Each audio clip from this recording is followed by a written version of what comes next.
Bismillah ar-Rahman ar-Rahim. Alhamdulillah, wassalatu wassalamu ala rasulillah wa ala alihi wa ashabihi ajma'in. Amma ba'd. Assalamu alaikum wa rahmatullahi ta'ala wa barakatuh.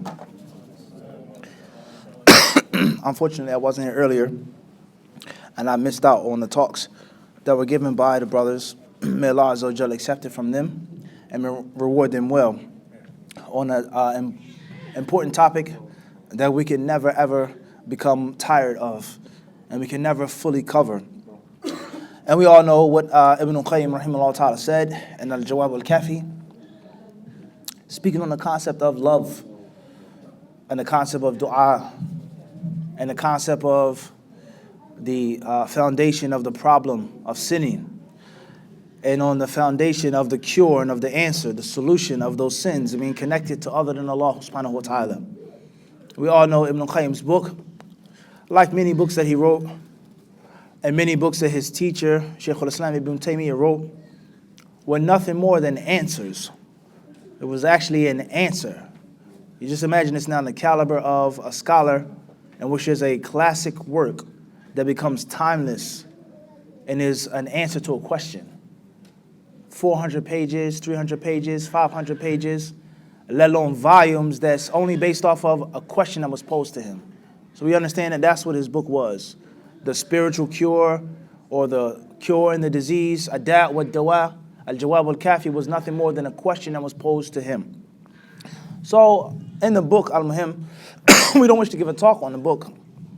He mentions in there, in one of the chapters, one of the signs that the slave loves Allah subhanahu wa ta'ala. And one of the ways for the slave to gauge his love of Allah subhanahu wa ta'ala. How do I know if I love Allah? And if so, how much? Ibn al-Qayyim rahimahullah ta'ala, he said that if a person wanted to gauge his love of Allah, then he should gauge how much of the speech of Allah he listens to and he reads and recites. In other words, using the Quran as a meter and as a yardstick, as a measure or a level for one's love of Allah subhanahu wa ta'ala. So whenever talking about the Quran, outside of Ramadan, in Ramadan, after Ramadan, memorizing it, reading its tafsir, understanding its meanings, reflecting on it, mentioning its stories, and looking into the inner dimensions of the Quran and the sciences of the Quran, then that is something that can never ever get old. It can never get old. And Ibn al-Qayyim rahimahullah ta'ala, he mentioned and he said, is that was one of the ways that the slave can gauge his love of Allah subhanahu wa ta'ala. So just stop and ask yourselves the question. So we're talking about the Quran in Ramadan, or another very common topic and a very hot topic that many people speak on is Hal al-Salaf ma'al Quran. How did the pious Muslims of the early generations deal with the Quran inside of the month of Ramadan? So that's something that never ever gets old, and it's something which is always needed. So with that being said, I'm sure that they covered more than enough ground, inshallah ta'ala, with regards to the importance, with regards to the ins and outs of that topic. I was humbly asked and requested to come through and basically mop up or clean up. And specifically deal with if there were any questions that the brothers had or the sisters had specific to the topic or outside of the topic. So I'm not going to come bidhnillahi ta'ala and overstep my boundaries with regards to the speeches that they already gave. Bidhnillahi ta'ala. I'm sure what they spoke on is more than sufficient, inshallah subhanahu wa ta'ala. So therefore, if there are questions from the brothers or the sisters, written down or taking them by raising your right hand, whatever the case may be, then inshallah ta'ala we will commence with that. Bidhnillah.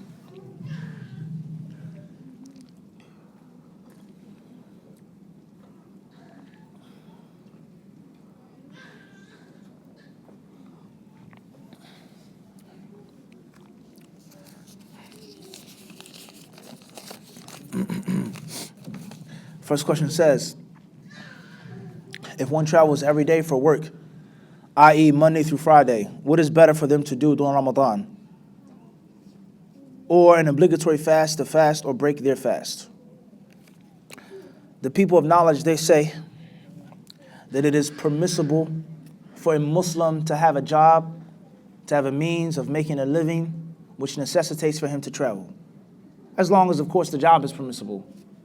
As long as it's not something haram that you're transporting or trafficking.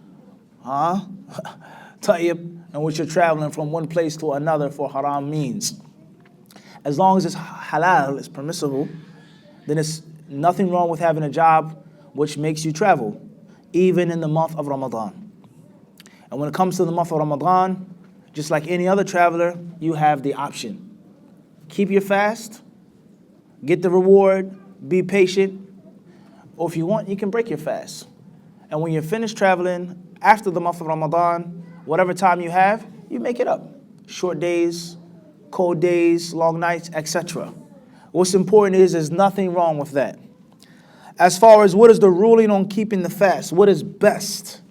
And the scholars of Islam, they don't agree on this issue. Some of them hold the view, based off of the statement of the Prophet ﷺ, "Laysa min al-birr as-siyamu fi safar," is that it isn't pious or an act of piety to fast when one is on a journey. And they hold the literal outward meaning of this hadith is that when you are traveling, break your fast. And that is the best thing to do, and that is the closest thing to the sunnah of the Prophet ﷺ. Also based off of another authentic tradition, in which the Messenger of Allah ﷺ, he says, "Inna Allah yuhibbu an tu'ta rukhsuh," that Allah loves for the people to take the things that He has allowed them to take. Allah loves for you to take the rukhsah. When there is an original rule, an azima, and then there is a rukhsah, an allowance to pray sitting down. It's an allowance to wipe over this. It's an allowance to shorten this. Also based off of another authentic hadith with regards to shortening the prayer, "Sadaqatun tasaddaqallahu biha alaykum, faqbalu sadaqatahu," is a means of charity that Allah has given you, so accept His charity. And there's hadith after hadith after hadith with regards to the concept of taking Allah's kindness. Taking Allah's kindness and not dispensing with Allah subhanahu wa ta'ala's generosity. So some of them, they say it's best, no matter what the situation is, to break the fast.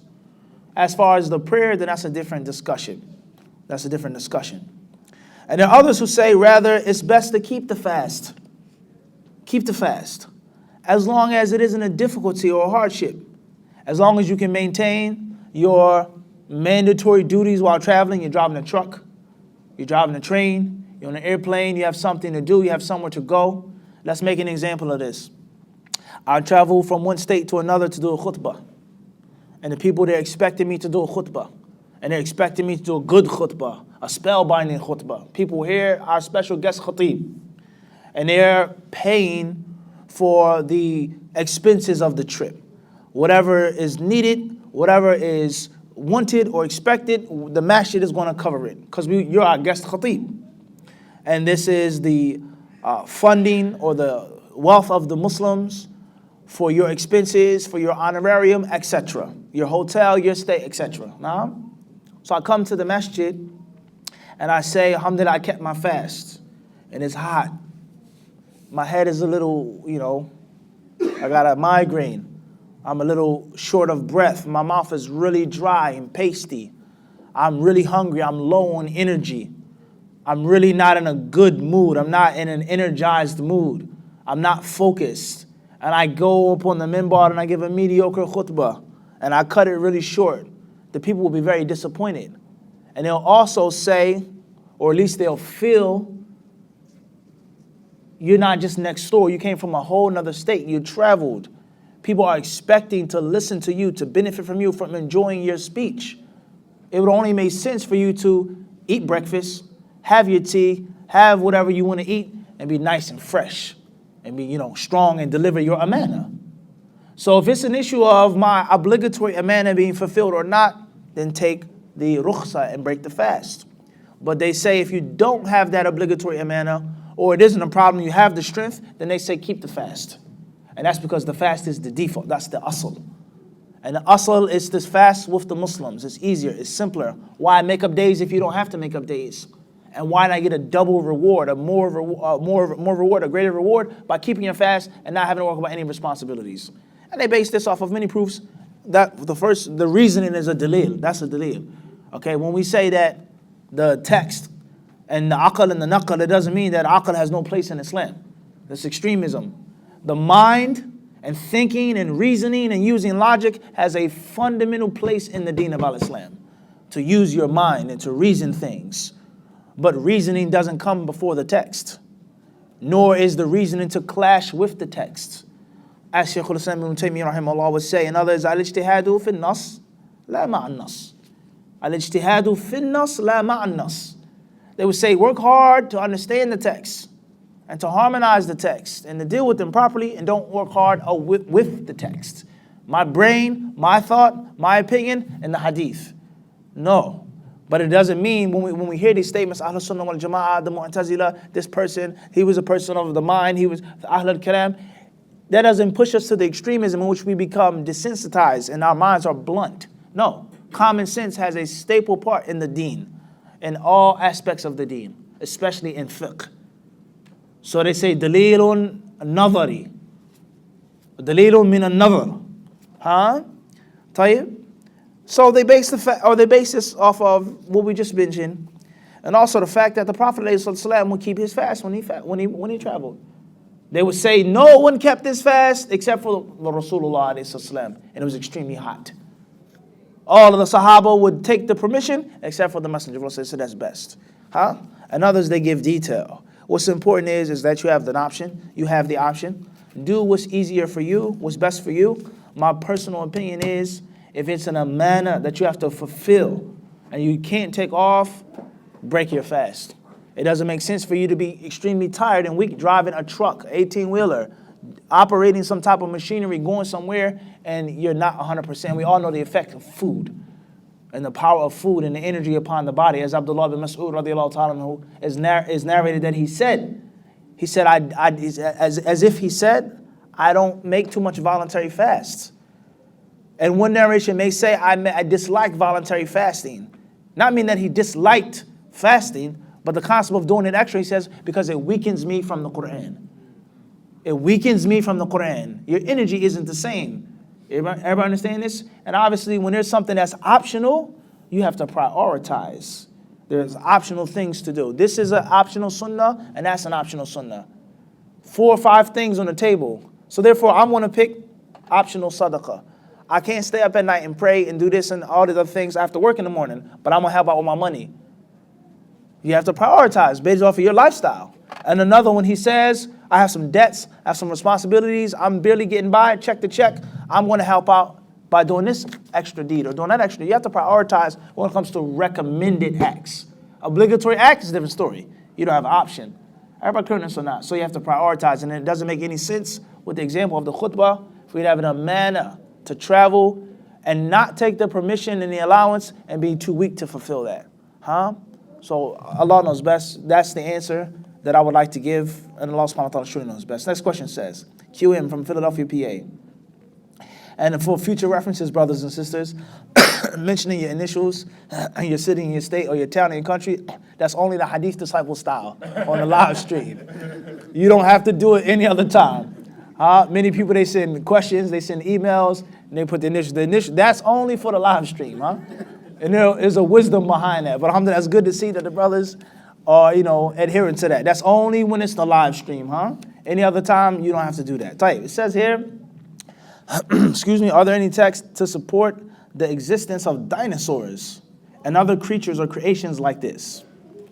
In general, وَيَخْلُقُ, that Allah Azza wa Jalla, He says He creates مَا لَا تَعْلَمُونَ, that which you don't know.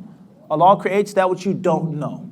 Rather, when we look at the creation of man, our forefather, Adam alayhi salam, the original man, the angels, they said, will you make someone, أَتَجْعَلُ فِيهَا مَنْ يُفْسِدُ فِيهَا وَيَسْفِكُ الدِّمَاءَ وَنَحْنُ نُسَبِّحُ بِحَمْدِكَ وَنُقَدِّسُ لَكَ قَالَ إِنِّي أَعْلَمُ مَا لَا تَعْلَمُونَ. They said, oh Allah, will you place upon earth something or someone or people who will kill, who will make mischief, who will spill blood, who will make murder? And us, the angels, we sing your praise. We make tasbih of you. In other words, why make something else? Oh Allah, we're praising you, we're worshiping you. Allah said, I know that which you don't know. Meaning I have wisdoms of making this Khalifa that which you don't know. That which you don't know. Of wisdoms. So this proves, some of the people of knowledge, they say, is that the angels were speaking about a creation that had existed before the human being. An existence, a creature that was on earth that existed before Adam. Whereas Allah Azza wa Jal, He said Khalifa. And a Khalifa is a successor, someone who comes after the predecessor. And as if whatever that creation was, based off of that tafsir, had killed and murdered in abundance. And that's why the angels asked that question. Are you going to make another troublemaker? Are you going to make another tyrant? Are you going to create another spiller of blood, O Allah? Everybody understand this? So the concept of other creations, other animals, UFOs, extraterrestrials, things like this, Allahu Alam. Allah affirms that He creates that which we don't know. He creates that which we don't know. I would humbly say, not to keep things, or to keep things simple, is that when we talk about dinosaurs, you have to be careful in affirming them or negating them. You have to be extra careful in affirming the existence of dinosaurs. Because dinosaurs, in my limited knowledge, I'm not a paleontologist or anything like this, but my limited knowledge is that dinosaurs are oftentimes directly connected with other muqaddimat, other basic precepts such as evolution, such as Neanderthals and things like this, primitive man that could barely speak, that could barely do this, that lived like an animal, Big Bang theories, evolution, so on and so forth. We know that everyone doesn't agree on what evolution is. Even those who say that there was evolution, they don't agree on what it is. Nor do people necessarily agree and say that men come from apes. That's not, it's not daqiq. They don't say that. Some of them may say that, but others they may say they share a common ancestor. So evolution is a long discussion. Do Muslims believe in it? Can you affirm it or not? That's a very long discussion. What's important is my humble studies, dinosaurs, evolution, all of these different things, they're connected oftentimes. So if you affirm that there were dinosaurs, now you may be forced to affirm that there was what? Evolution. Or men were like this and they came from that and they came from that. And obviously that's going to be like water and oil with the Muslim creed. Everybody understand this? So I would say be careful. Did they exist? Allahu A'lam. If they did exist, Allah created them. Allah willed for them to exist and He willed for them to become extinct. Is there scientific proof that they existed? Fossils, the bones, putting them back together. Was there a Tyrannosaurus Rex? A huge, gigantic creature with small, tiny arms? Was there a pterodactyl? A huge, thick, fleshy, leathery bird type thing flying in the air?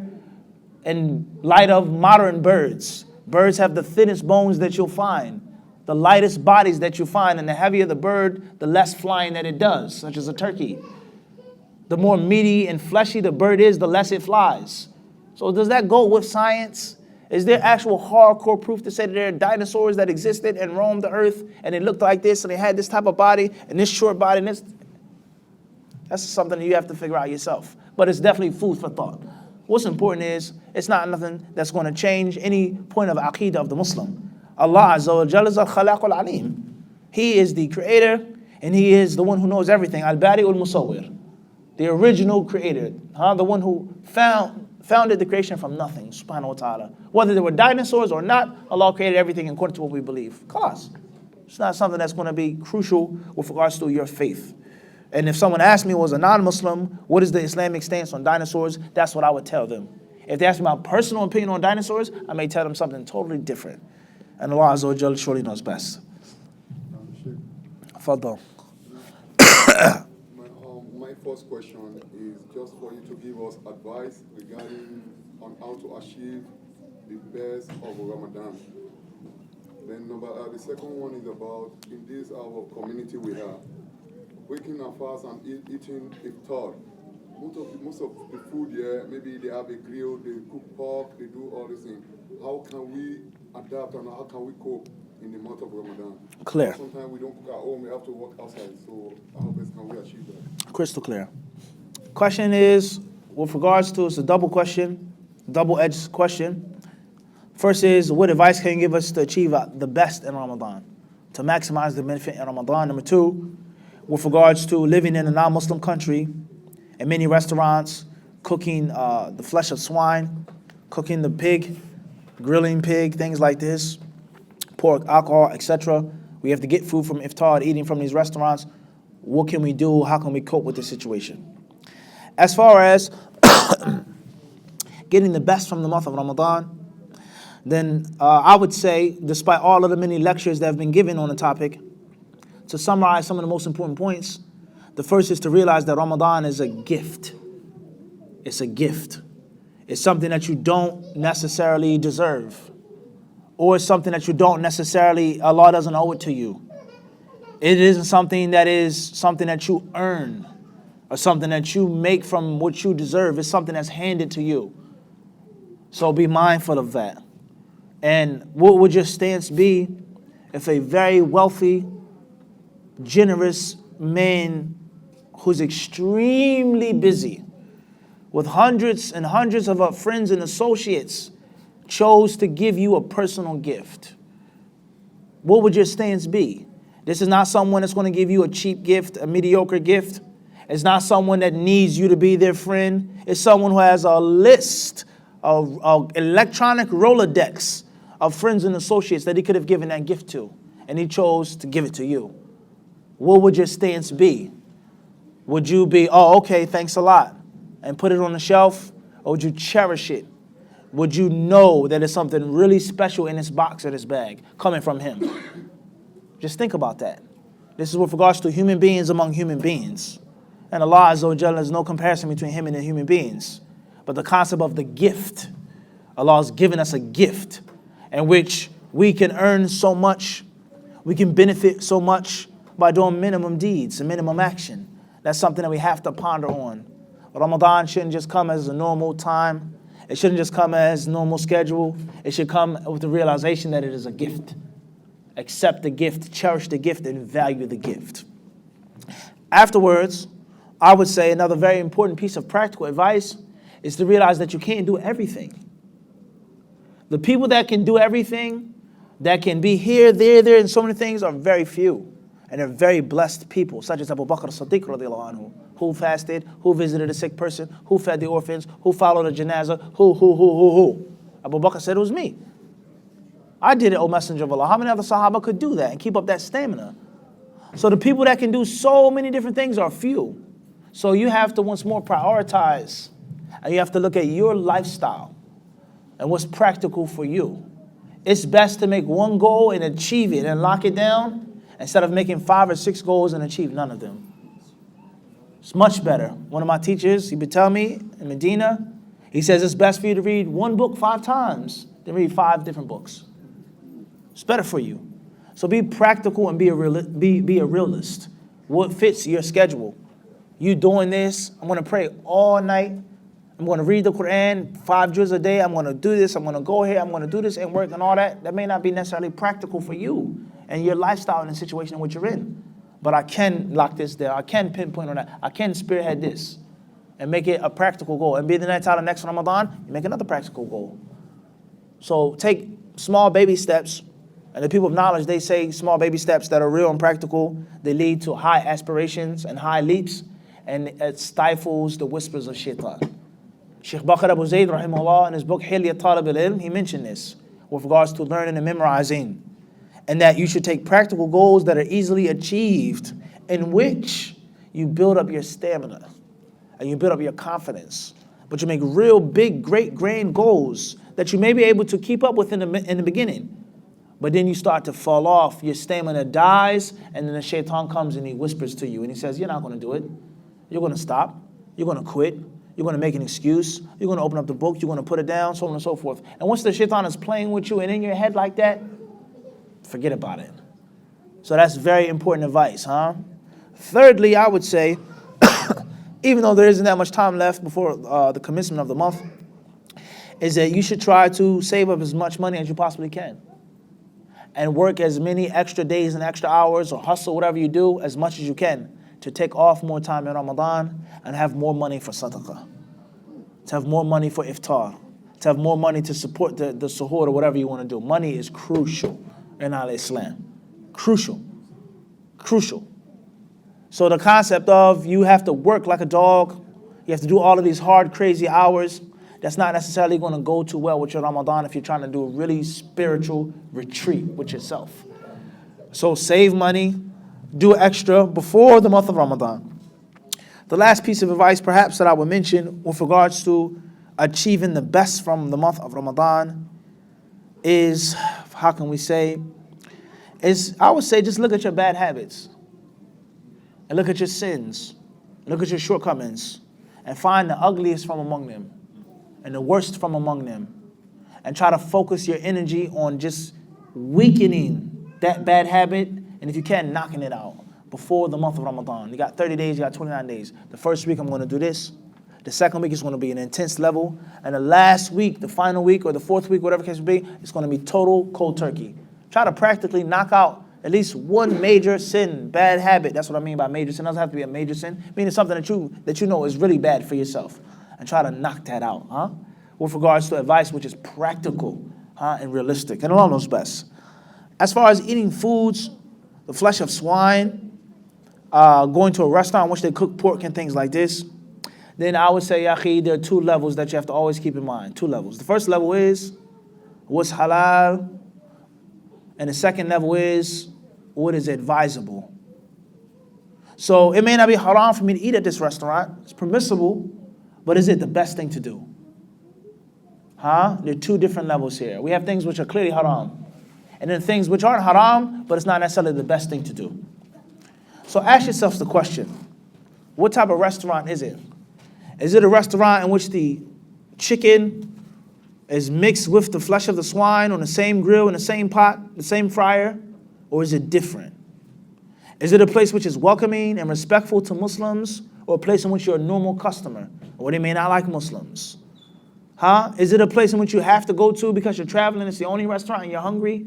Or you have a 10-minute drive, another extra couple minutes, another place that you can order in which you can get either the food that's halal, the food that's kosher, or at least the food in which there's no swine being cooked, Now, before we even get into this, you got to understand the concept of eating the meats from these restaurants. Is it Ahlul Kitab? Are they Ahlul Kitab? Are they Christians and Jews? That's a very long discussion that we don't have time to get in. We've done videos on this, and there are many books in English you can find on the topic. Are the people in McDonald's, the people across the street, are they Ahlul Kitab? Are they Christians? Are they the people that Allah Azza wa Jalla said that we can marry their women and eat from their foods and so on and so forth? Are they monotheists? Or are they other than that? Kosher meat, are they Jews? Are they followers of the way of Musa? Or are they waiting for someone else to come? Do they make shirk and polytheism? That's a long discussion. Very long discussion, which we don't have time to get into right now. And most importantly is, whether they're atheists, secular nominals, or whatever they are, do they kill the animal in a proper legislated manner? So people that say, it's Ahlul Kitab in America, Sheikh bin Baz said you can eat Ahlul Kitab in America. Sheikh bin Baz did not say you can eat the meat of an animal that's shocked to death. He never said that you can eat beef that comes from a cow that was slaughtered through a pole arm. He never said that.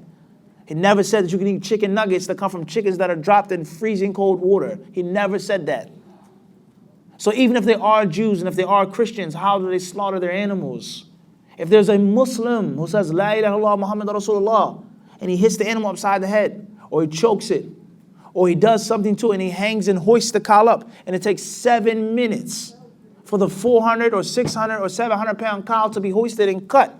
After 7 minutes, the thing has choked to death. The blood is inside. Then they cut the neck. It's haram to eat that meat, even if they're Muslim, let alone if they're Jew, Christian, questionable. So a very pinnacle or a very important pinnacle or a crucial point is the way of the meat being killed. And many people, they conveniently ignore that. And they say, well, the asl is that we shouldn't ask, we don't have to ask. But do you really feel confident in your heart? Do you honestly feel in your heart that KFC is slaughtering chickens with a sharp blade? Do you think that? Do you feel that confidently? Do you feel that Purdue or Tyson is serving millions of supermarkets around the United States? Do you think that they're killing this cow? Is that economically efficient? Is that considered to be humane in the modern system of the food industry? You have to be real with yourself. Do you really believe that in your heart, that they're Ahlul Kitab? And if they are, do you think that the meat is being killed properly? If you feel confident, and this is the asl, la tas'alu an ashya, don't ask about things, so on and so forth, tafaddal. But if you're just riding with the fatwa, or well, Ahlul Kitab in America, you need to be very careful. So going to a restaurant that sells pork, in most cases, you're getting chicken or beef. The beef is not necessarily from a slaughtered animal. So that's another discussion in itself. If someone asked me personally, is it permissible to eat from those places? I would say no, strongly. Let's go eat there. I would say, no, I'm not buying you this. I'm not going there with you. But I don't criticize a person if we go out to a restaurant. I order sushi and salmon teriyaki. He orders chicken teriyaki. I wouldn't criticize him, but I wouldn't eat it. I wouldn't eat it for several reasons. Certain religious reasons and certain personal reasons. So that is food for thought. And this is a real story, Akhi. I got the salmon teriyaki with the sauce on the side. And he got the what? The chicken breast with the teriyaki sauce. This is a reality. So I'm not going to criticize someone who's following a scholar that they trust or following a student of knowledge that they trust or the understanding that they've been taught. La best. But if you ask me about it, the only thing I'm going to do is try to get you to think critically. Just a little bit, Okay, so eating from those restaurants is an issue in itself. If a person is on the opinion that there are Ahl Kitab and the meat is being slaughtered, it is being done properly, then if they wash out the vessel, if they clean out the vessel, and it's not necessarily mixed and contaminated, then that's one thing. Whether it be swine or whether it be alcohol, that's one thing. That's one thing, but just be mindful of that, I don't think that every non-Muslim necessarily hates Islam and hates the Muslims. Especially in Philadelphia, our city, in which the average non-Muslim has Muslim family members. My boyfriend is a Muslim. My girl's Muslim. No doubt. They got the Sunnah. Where you get that Azar from? This is a reality. In Philadelphia, my cousin is Muslim. I was locked up with Muslims. They kept me safe. This is real. So oftentimes people, they may admire and respect Islam, and they don't have this spite. But you may go to another place, a rest stop, another town, another village or whatever, and it may be a total different story. They may smile in your face, and they may say, oh, this terrorist, I got something for him today. So be mindful of that. And Allah knows best. What's important is that the halal is halal and the haram is haram. The haram is haram. If you have an option and a choice, then that's best. If you have a place to eat at a seafood restaurant in which you don't have those things, then that's even better. And there are other issues as well, such as cooking with alcohol, shrimp, scampi, and the list goes on. Wallahu a'lam. Question says, is it permissible to wear yarn braids? Is it permissible to wear halal nail polish, meaning polish that the water can get under the nail? As far as the first question, then I don't necessarily consider it permissible to wear yarn braids. I take the view of the ulama who say that a woman is not allowed to extend her hair unless she has a hair disease or skin disease, in which she becomes bald and she loses a lot of her hair. As far as wearing hair with the permission of the husband, fake hair, wearing yarn of a different color, of a different texture, in which everyone knows that it isn't her hair. Many of the fuqaha, they hold these views. I don't necessarily follow that view personally. But if you did take that view, you're taking a view of ulama who held the view. And the reason why they differ on the topic, or one of the reasons is that the Prophet ﷺ says, لَعْنَ اللَّهُ الْوَاصِلَةَ وَالْمُسْتَوْصِلَةَ. He curses the woman who makes the wasl, extends, and the woman who does the extension. And the Prophet ﷺ says, لَعْنَ الْوَاشِمَةَ وَالْمُسْتَوْشِمَةَ. Curse the woman who gives a tattoo and receives the tattoo. And women who file their teeth and who separate their teeth. The ancient Arabs, they considered a woman with gaps in her teeth to be beautiful. Naam, culture is different. It may be the exact opposite. You say she got braces or long teeth or big teeth or buck teeth or overbite. Everybody's different. So many women, not all of them, but many of them, they would file their teeth and they would wedge their teeth and make separation in their teeth. متفلجات للحسن المغيرات لخلق الله. Those who change the law's creation for the purpose of beauty. So they say the main wisdom behind the prohibition of these acts is that not only is it changing the law's creation, but you can't even make that argument for a weave or a wig. She says, I put on a wig and I take it off. I haven't changed anything. You get a haircut. You shape up your hairline in time, which changes your natural hairline. That's changing the law's creation. I put it on, I take it off. But obviously, sharpening the teeth, the ears, the neck, things like this is clearly changing and altering the law's creation. So they say from the wisdoms behind this is deception and trickery and appearing to be beautiful. If you come from a culture in which long hair is a sign of beauty, appearing to look in a certain way in which you actually aren't. And this is the secret behind the hadith that we were explaining a couple weeks ago in the khutbah with regards to the hadith of Abi Hurairah in Sahih Muslim, that the Prophet ﷺ, he says, "Sinfani min ahli nari lam arahuma." He says that there are two types of people that will burn in hell that I've not yet to see. I haven't seen them yet. They don't exist. These types of men and women that will burn in hell. And he said from them, he said, "Qawmun ma'ahum siyatun ka'adnab al-baqar yadribuna biha an-nas." He says the first are people that have whips like the tails of cows, thick, sharp, vicious whips, and they whip people and they slash people's backs. They will burn in the fire of hell. And he said, when he sat on kasiyatun, ariyatun, ma'ilatun, mumilat. He says, and women who have on clothes, but at the same time they're naked. They're dressed, but they're undressed. Women who choose the wicked path, and they influence others to choose the wicked path. They go astray and they make others go astray. And the Prophet ﷺ, he says, ru'usuhunna, he says, their heads, as if their heads are like the humps of camels. The humps of camels. The Prophet ﷺ says they will not smell the fragrance of paradise, even though it can be experienced from such a far distance. وَإِنَّ رِيحَهَا لَيُوجَدُ مِن مَسِيرَةِ كَذَا وَكَذَا.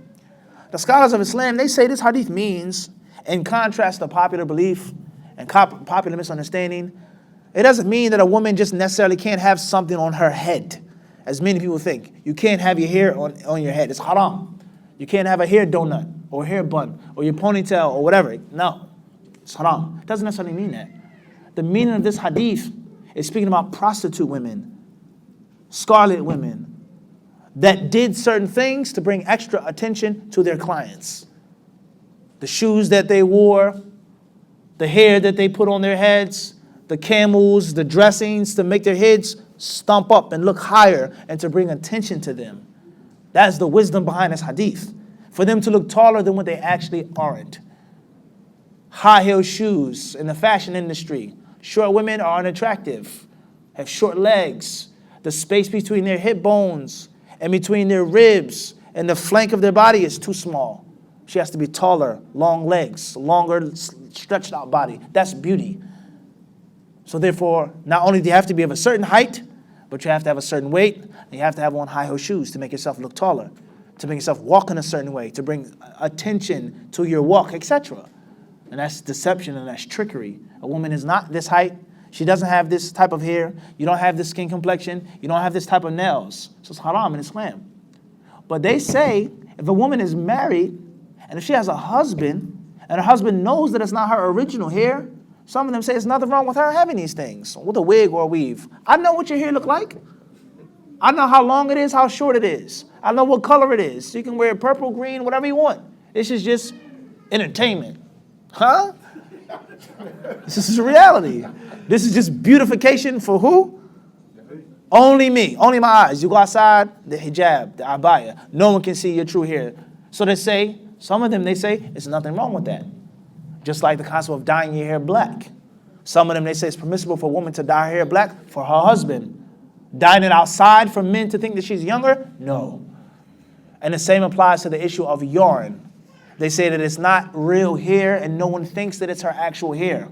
And if no one thinks that it isn't her actual hair, then there's no longer any deception. So therefore it's permissible, especially if she's married and she wishes to adorn herself for her husband. So that's the view of many ulama with regards to yarn, with regards to actual wig, or with regards to hair that isn't human hair. Details among the people of knowledge with regards to this issue. You'd be shocked when you read their speech. Years ago, they talked about this issue, the concept before the surge of the beauty industry, huh? So the point is, I adopt the view that a woman should be pleased with her natural hair, and she should not put anything in her hair or her head except for an accessory. If she wishes to dye it in a permissible color or permissible style, la bas. And oftentimes, the more things you do with your hair, the more styles, the less pleased you are with what Allah is giving you. And we don't make the halal haram. It's okay to beautify yourself and to adorn yourself, as the Quran and Sunnah clearly teaches. But it has to be a limit. The beautification, the adornment should be at a limit, in which is just enhancement to your natural beauty And it isn't something which I'm unpleased with the color of my skin. I'm unpleased with my height. Totally, I hate my height. I'm unpleased with my hair or with my nails, and so you have to be mindful of that, huh? But those ulama, they hold the view, it's permissible to do that. As far as the second part, before we get, inshallah, is it permissible to wear halal nail polish? Meaning, tayyib. I've done research on nail polish, which is supposed to permeate to the cuticles and the fingertips, the fingernails. And my research has shown me is that there does exist this type of nail polish. It exists, in which the water can get to the cuticle. And the fuqaha, they say the water has to reach every part of the hand. So with that being said, if you buy that type of nail polish and it's the real nail polish in which the water gets through, it's nothing wrong with it. And you can make wudu and make salat therewith. The only issue that you have to be mindful of is going outside with the fingernail polish or the toenail polish uncovered. Okay, the feet of the woman should be covered, as Allah Azza wa Jalla mentioned. لِيُعْلَمَ مَا يُخْفِينَ مِنْ زِينَتِهِنَّ. Allah says, وَلَا يَضْرِبْنَ بِأَرْجُلِهِنَّ, that the women should not walk in a certain manner in which their anklets, their heels, their feet will be seen. Allah said this, they shouldn't show their feet. And many of the ulama, they use this ayah as a dalil to state that the hands and the face have to be covered. If Allah said, don't show the beauty of your feet, then what do you think about the beauty of your face? And it goes back to reasoning, once more we said, common sense. They say if a woman has to cover her feet, then what about her face? He said, I want to marry a sister. I want you to find me a wife, inshallah, hook me up. Good sister. He said, what you looking for, Mufti? I said, I want a sister like this, I want a sister like that. And he said, I think I found a sister for you in your age range. What you looking for? Is she pretty? Inshallah? He says, yeah, she's very pretty. She's attractive. You'll like her. The first thing that's coming in my head is what? Her toes? How many bunions or things she has on her toes? What size feet she has? Or what? Her what? What's the first thing Abu Ubaidillah? Face. Common sense. Then there are other things and other features that men like on women, depending on the culture and the time and the place. Huh? But the very first thing most people think about is the what? Face. وَهَكَذَا.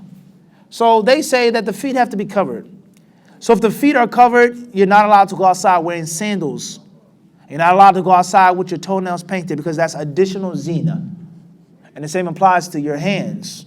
The ulama who say that a woman does not have to cover her hands and her face, that view, those ulama who hold that view, they say she isn't to put on additional zina, additional adornment. So kuhul, mascara, polish, henna, things like this. If she's going to uncover her hands and her face, they say those things are not to be put. It has to be bare, organic. If you're going to show your hands, just your what? Just your hands.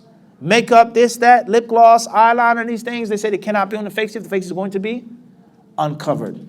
So even if the nail polish is permissible to use for wudu, you have to be mindful of going outside the house or non-mahrams coming inside your house.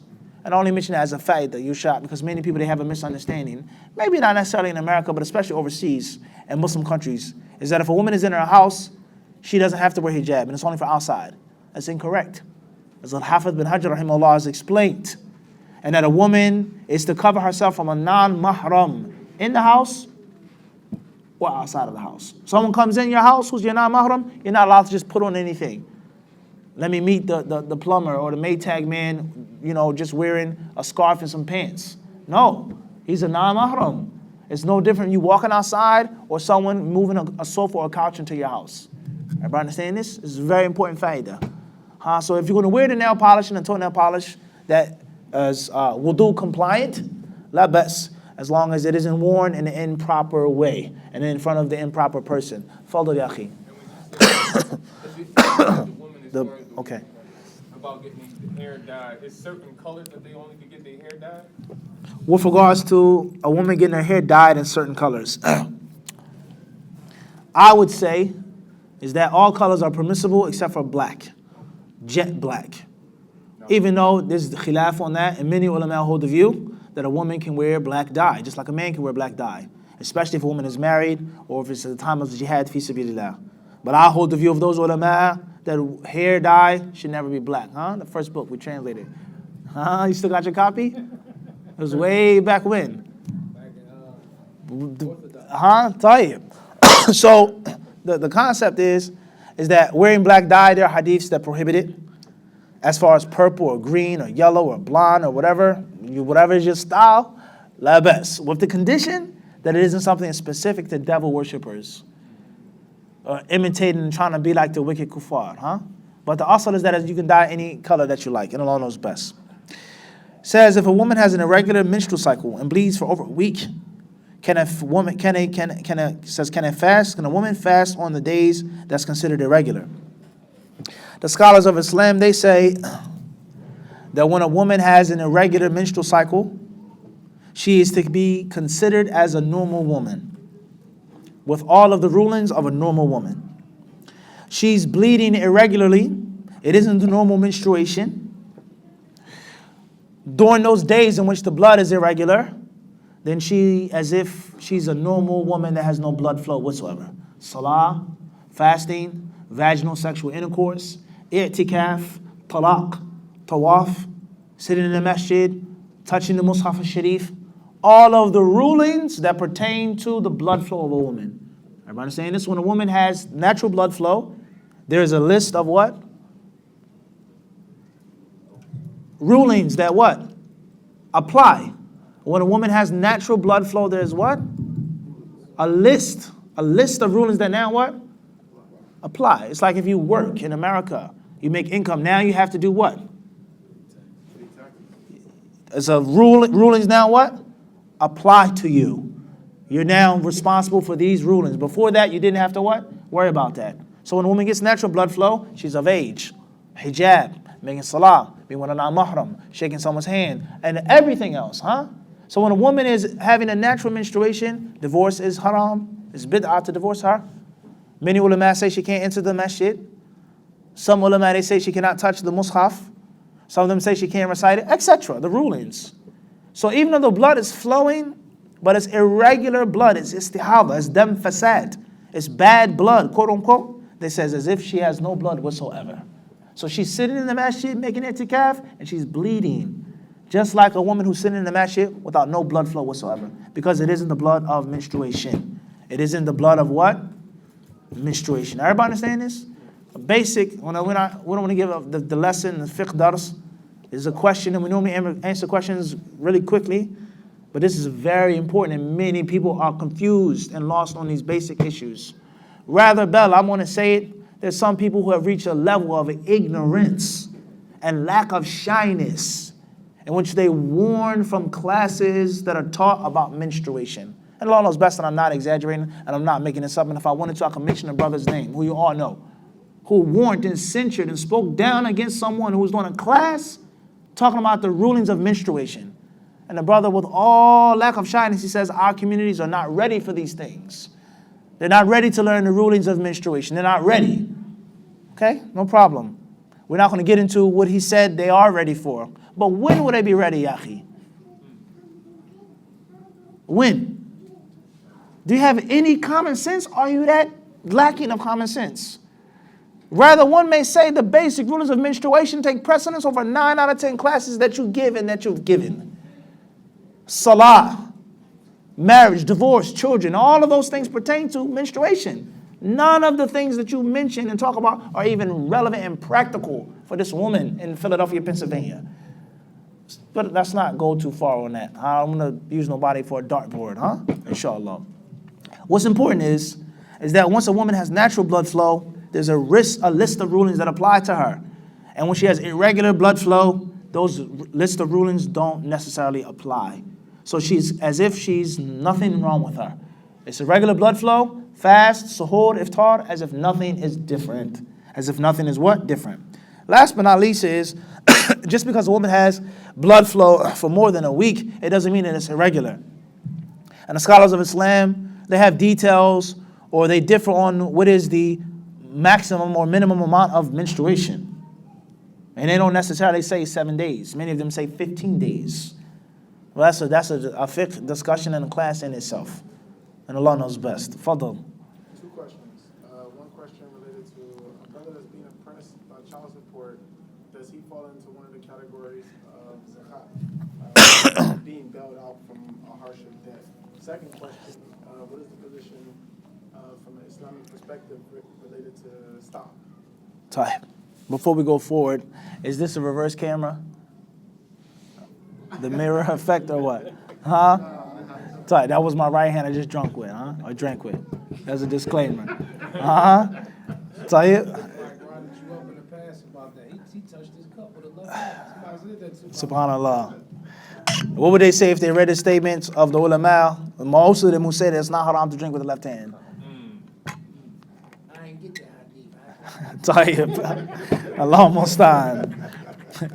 May Allah help us all. What's important is there anyone who has debt? Then they fall on the general concept of wal gharimin, Surah Tawbah, those who have debt, those who suffer from debt. Especially if it's a debt in which is burdensome and it's not something which is directly connected to haram, which they caused. But the concept of birth or the concept of child support, it's a long discussion, huh? It's a long discussion. The children of the bed, who are the children of the bed? And what's the proper or improper understanding of that hadith, huh? We went over that before. The correct understanding of the child of the bed. Zina being prevalent and just being real, our society. What happens if a person says, I don't have to take care of these children because they're from zina. They're from my jahiliyyah. They're children of the bed. Maybe they are, maybe it is, etc. But then another brother, and another, and a third, and a fourth, and a fifth, and the next thing you know, we have an entire community of Muslim men that are saying, I don't have no financial obligations to the child that looks just like me. Curly hair, dark skin, he looks just like you. Same facial expression. And the person says, I don't have to pay anything. It's jahiliyyah, it's the kufr rules. What is going to happen in 5, 10, 20 years to our communities? How many of us in the masjid right now in Philadelphia come from Christian backgrounds in which people, or even Muslims, in which, I was messing with her in jahiliyyah, such and such. 2, 3 children by this woman, by other women. It's the average household. So what happens if the people who totally say there's no responsibility at all? It's going to be chaotic. And zina is going to become even more prevalent than which it already is. Wala hawla wala quwwata illa billah. So with that being said, the concept of someone paying child support or not paying child support, dodging it, avoiding it, it's haram, it's oppressive, so on and so forth. That can become a very problematic issue. No, for the one that... Crystal clear. For someone that's trying to go, I got it, crystal clear. But I just add into that because it's a situation that touches most of our homes. Most of our homes. Children, stepchildren, one way, one level or another. All right? Tight. So someone that is actually in debt and they have a hard time paying it, and it's a responsibility and obligation upon them, it's one thing. As far as stock, then the scholars of Islam and the modern researchers, the bahithin today, with regards to al-iqtisad al-Islami, Islamic finance and Islamic economics, was a separate field of fiqh today. It's a subgenre of fiqh. Those who specialize in the Islamic concepts of money, trading, buying, selling, and the modern ways of dealing with trade, Bitcoin, etc. Huh? They are researchers, and they may not necessarily be the traditional fuqaha, the older ulama, but they're researchers who specialize in these things. They say that stock, the asl is permissible for you to invest your wealth in something to get back money, as long as it's clear, as long as it's not something which is haram that angers Allah, alcohol, flesh of swine, pornography, weapons that kill Muslims, and things like this. Things like this, the spreading of atheism, things like this. As long as it's something which is halal and tayyib, and your involvement and your dealing, your percentage, which you're supposed to get, is clear and agreed upon, then it says nothing wrong with that. As far as stocks which are clearly haram, then that's going to obviously be haram. And then we have the third and final type, the stocks which are gray, in which you invest your money in a place and it isn't absolutely sure where your money is being taken and what's being done with it. And you may feel very doubtful and uncertain and unsure about your money being invested, let alone riba and the interest and the other issues of the bonds and the stocks, etc. But just the general concept of we're going to invest your money. 401k, methalan, 401k. We take your money, we invest it, we give you back this lump sum. You don't know where the money was invested. From one aspect, it's halal. It's not your job to ask and investigate everything, especially in these complexities. But from another aspect, the money can be haram because you know that there's a large percentage, a high chance that that wealth is being used for something which is clearly haram. And the riba is saturated in that wealth, etc. So that's the general ruling of stocks, 401k, investing money, etc. Wallahu ta'ala alam. That's in brief. Tfadal ya akhi. Could you, I guess, give a quick overview on the premise or the concept of treating Ramadan as a guest? A quick overview of the premise of treating Ramadan as a guest. Something that is oftentimes spoken on. We've talked about that yesterday in the khutbah before, and the khutbah before. I mean, the concept of a guest, someone that comes, someone that honors you, someone that chooses to stay with you, someone that isn't staying permanently. It's a short period of time. Something that brings you a whiff of fresh air. He invigorates you. The guest just doesn't benefit from the hospitality, but the host benefits from the guest. I haven't seen you in years. It's good to see you. How you doing? Kef halik? How's your family? How's your little kids? How's your studies? How's work? Back home in my country, where I'm from, such and such. And he tells you experiences, things that you didn't. He gives you locations that you can't necessarily get to. You enjoy the guest, a true host. As far as someone that's just, for money and for show, that's a different story. But if we all know a true host, someone that comes and there's no sleeping. I'll be in the other room. I'll be with my friend. He comes with you. He sits with you. He talks with you. He doesn't ask you what you want. He brings the stuff to you or gives you an option that's in front of you. Are you hungry? Brother say, you thirsty? You want something to drink? It's a horrible question to ask your guests. Tafaddal, bismillah. Or I have tea, coffee, and juice. Which one would you like? But not say, are you thirsty? Are you hungry? Do you need something? Of course you know the brother needs something. Wahakadha.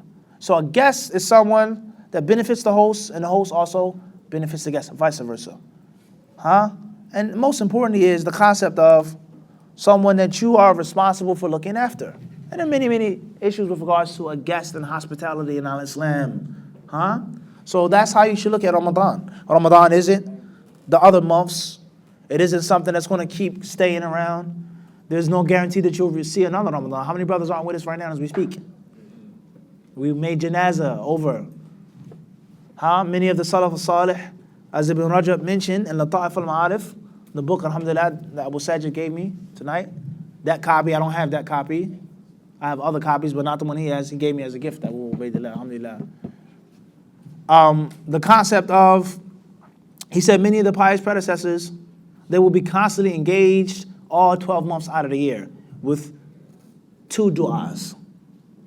The first du'a was asking Allah Azza wa Jal to allow them to see Ramadan for 6 months. And then the second dua was to be constantly engaged, asking Allah to accept the Ramadan. Because they knew it was so special. It doesn't last long. So be mindful of that. Time is like a sword, like a Shafi'i, Allah said. Time is like a sword. If you don't handle it properly, you'll be cut. If you mismanage time, it'll slip out of your hand. Where'd it go? Ramadan's over, done. I'tikaf, where's the Eid? The moon sign is finished. But if you take it aggressively from day one and you respect it, then you'll reap it, So that's basically the concept of looking at Ramadan as a guest, honoring it, respecting it, and most importantly is being shy. I'm too shy to keep making the same act in Ramadan, just like I'm too shy to do this in front of my guest. You don't have to know what's behind the curtain. You don't have to know that we're eating beans and rice. We offer you steak. You don't need to know that. This is what I'm giving you. You don't need to know this mistake that I have in my family or this shortcoming. Be shy and clean up your act and hide your sins and try to get rid of those sins for the respect of this guest. And Allah knows best. Tfadal ya akhi. What should a Muslim do if they sense death approaching? And in connection to that, what should they do if they actually are dying? In other words, I don't know, they were sick, they knew they had cancer, and now it's really the time that they're about to. As far as general death approaching, that's one scenario. And actual sickness and illness or very, very old age, in which a person is feeling, my days are numbered. All of our days are numbered. As Hassan al-Basri said, the moment we came out of our mother's bellies, we started subtracting and tearing the pages off of the calendar. Just think about that. From day one, you're taken away from your lifespan. Every day. He says, فَإِذَا ذَهَبَ يَوْمٌ قَدْ ذَهَبَ بَعْضُكَ. He says, every day that passes, a part of you passes. So be mindful of that. But a person that's actually terminally ill, dying, extreme fever, the doctors, the physicians, the people says it's very serious. He may die. The scholars of Islam, they mention there are rulings of the mu'tadar. The rulings of the one who's approaching death or death is approaching him. Such as him being kindly requested to say the kalima of Tawheed. Such as his debts being approached. Who owes you money? Who do you owe money? Such as making sure that his will is there. Such as making sure that there's no oppression and dhulm. He can't divorce his wife when he's on his deathbed. I divorce you. That way you won't get any inheritance. I give all of my children this. I give one child a house. No, those things. There are rulings pertaining to that. And reminding him, etc. There are rulings of the person who is approaching death or death is approaching him. There are rulings. Those are some of them that we've mentioned. With regards to someone who feels that they're going to die, and there are rulings upon him or her, and there are also rulings upon those who are around them. When we talk about the rulings of janaza or jinaza, there are rulings for the one who is dying or dead, and there are rulings for those who are still alive. And Allah knows best. Fadl. Is a man still required to pay provisions to a woman that may not want to cooperate with the iddah process, meaning that he abandons the house due to harm coming from the woman not wanting to go with the iddah process? What should he do in one perspective, and is he required to still give provisions? With regards to a woman who refuses to cooperate with the iddah process, does the man still have to give the provisions, etc.? He should still give those provisions. If she refuses them and throws them back at him, he's done his job. Clear your slate. You worry about what you have to do, your responsibility. Let her say no. Let her refuse it. But don't just allow a bad attitude or problem or issue or lack of cooperation to ease your financial burden. Because the soul has been made to covet wealth. And the soul is made to be stingy by nature. So, okay, saving me money. That's the asl of the human being. You don't want to take it? No problem. Because it was a struggle by me even what? Offering it to you. Be mindful of that. So anytime in which, this is a general rule, brothers, anytime in which you have a victory over your nafs, you should accept it. As Shaykh al-Islam ibn Taymiyyah rahimahullah was quoted to have said, is that when someone insults me, he says, I look at it as a blessing. And Allah is teaching me how to be humble. Allah is giving me a free lesson and a free teacher to be humble. He's purifying myself. Look about the misfortune as a blessing. Someone disrespects me, someone is disgruntled with me, that's a good thing. And that helps me stifle my ego. So just think about that. Every single time that you get the opportunity, no, you got to say something, you got to do something. No, I'm not going to say anything. Alhamdulillah, I'm going to take it as a ni'mah that this thing happened to me or that thing happened to me. How many of us are like this? How many of us can say this?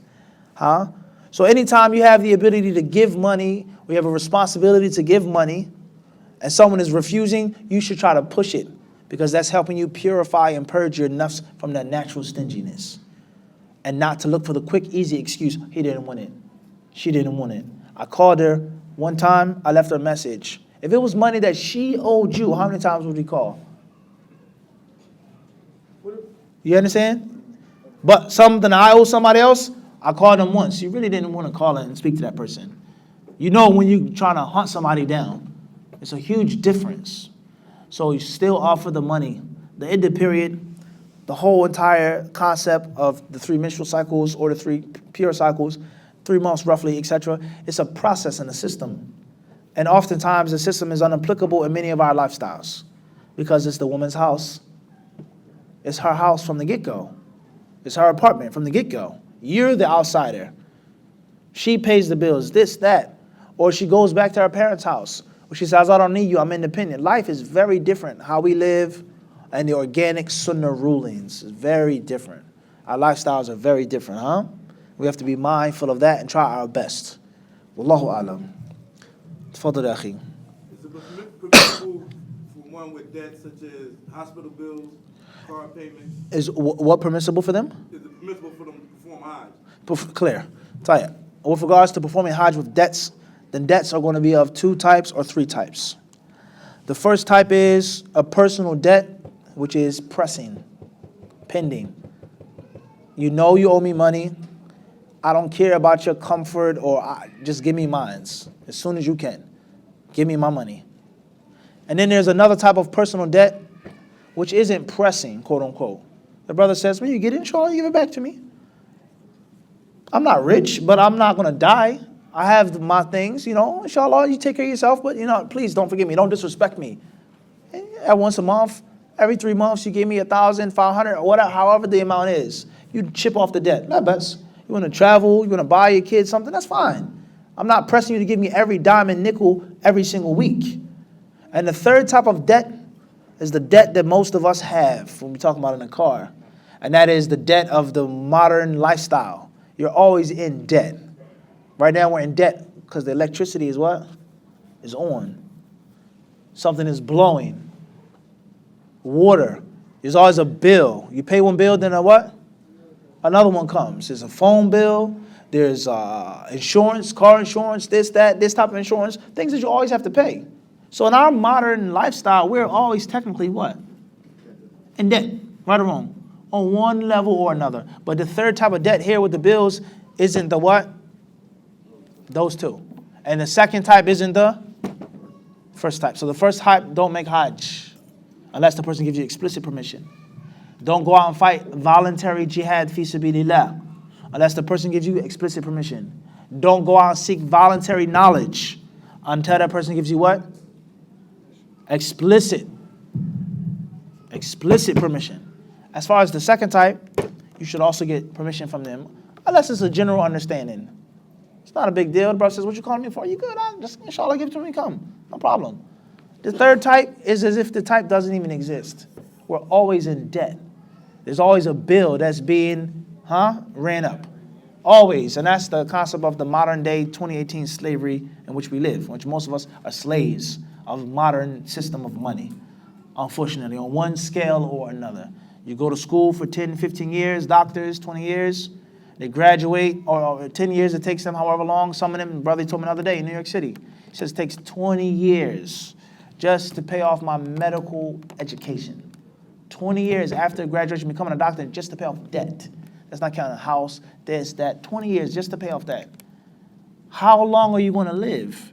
He went to medical school, let's say 19 at the earliest, 18.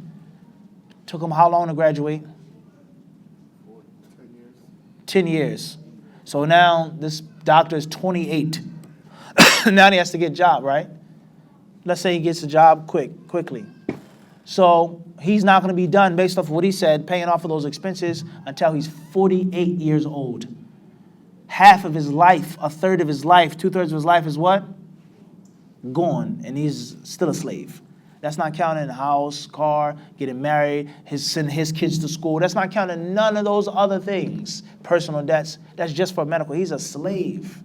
He's going to die at 60, 65, 70, 75 with a chain and a ball around his ankle. The average person is a slave of the modern system, unfortunately.